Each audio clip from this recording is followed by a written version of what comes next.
Les marchés américains étaient cette semaine entrés en zone de correction, c'est-à-dire que les principaux indices avaient perdu au moins 10%. Cela avait fait perdre 1000 milliards de dollars à l'indice S&P 500 et fait paniquer les investisseurs, qui avaient vu leur portefeuille se réduire de manière conséquente. Si cela peut paraître inquiétant, il n'y aurait pour autant pas de raison de paniquer.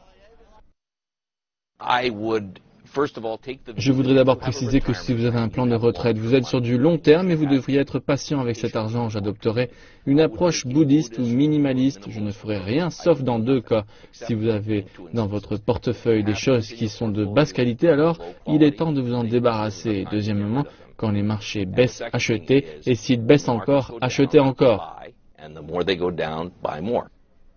Les récents atermoiements des marchés viendraient du fait qu'ils sont moins tirés par les fondamentaux, chiffres d'affaires et indicateurs économiques, et plus par les politiques monétaires.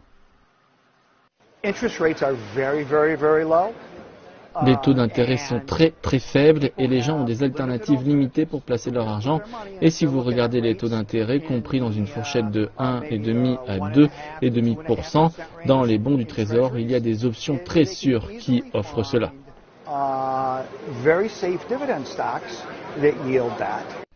La Réserve fédérale américaine suit de près ce qui se passe sur les marchés boursiers, mais elle se base principalement sur les indicateurs économiques, car elle estime que les corrections n'ont pas d'impact sur l'économie réelle.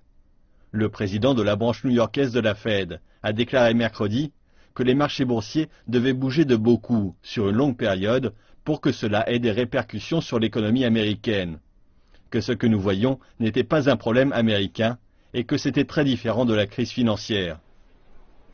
La semaine prochaine vont être dévoilés les chiffres mensuels de l'emploi et de la production manufacturière. Les investisseurs espèrent que de bonnes nouvelles remettront les bourses sur une trajectoire plus stable.